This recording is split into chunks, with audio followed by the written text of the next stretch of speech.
ছাত্র সমাজের ডাকে নবান্ন অভিযান এবং সেই নবান্ন অভিযানে ধুন্ধুমার পরিস্থিতি। নবান্ন অভিযানে নিশানায় রাজভবন, মিছিল থেকে রাজভবনে ইট বৃষ্টি। যে ছবি আপনাদেরকে দেখাচ্ছি নবান্ন অভিযান, আর সেই নবান্ন অভিযানে ধুন্ধুমার পরিস্থিতি আমরা দেখেছি দিনভর।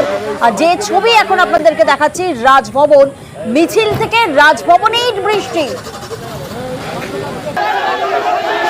দেখুন নিউজ 18 বাংলায় সেই ছবি আপনাদেরকে দেখাচ্ছি। দিনভর আমরা ছবি দেখেছিলাম যেখানে নবান্ন অভিযানে একেবারে ধুন্ধুমার পরিস্থিতি, ব্যারিকেড ভাঙা হয়, তুল কালাম চলে, তুমুল ধস্তাধস্তি চলে, পাথর বোতল ছড়া হয়।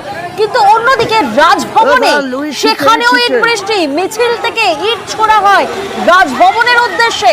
অর্থাৎ নবান্ন অভিযানে নিশানায় রাজভবন। যে ছবি আমরা দেখছি সেখানে কার্যত স্পষ্ট রাজভবনে ইট পড়ে রয়েছে, মিছিল থেকে ইট ছোড়া হয়েছে রাজভবনের দিকে। প্রতিনিধি অমিত এই মুহূর্তে আমাদের সঙ্গে রয়েছেন। অমিত, মিছিল থেকে রাজভবনের উদ্দেশ্যে ইট বৃষ্টি কেন? কিন্তু একেবারেই দেখো, এখানেও কিন্তু প্রশ্ন উঠছে যে যখন মিছিল নবান্ন অভিযানে উঠছে সেই সময় রাজভবনের পাশ দিয়ে যখন মিছিল যাচ্ছে সেই সময় রাজভবন উদ্দেশ্য করে বা রাজভবনকে লক্ষ্য করেও কিন্তু ইট বৃষ্টি হয়েছে। এবং আমরা দেখেছি যে দফায় দফায় কলকাতা পুলিশকে লক্ষ্য করে ইট বৃষ্টির ঘটনা ঘটেছে। কলকাতা পুলিশের 15 জন পুলিশকর্মী জখম হয়েছেন। সেক্ষেত্রে রাজভবন লক্ষ্য করেও আমরা দেখছি যে ছবি ধরা পড়ছে বা যে ছবি উঠে এসছে তাতে দেখা যাচ্ছে যে রাজভবনও কিন্তু নিস্তার পায়নি। যারা আন্দোলনকারী বা যারা রাস্তায় নেমেছিলেন নবান্ন অভিযানের ডাক দিয়ে, তারা কিন্তু রাজভবন লক্ষ্য করেও রাজভবনের ভেতরেও কিন্তু ইট ছুড়েছেন। এই ছবিও কিন্তু স্পষ্ট।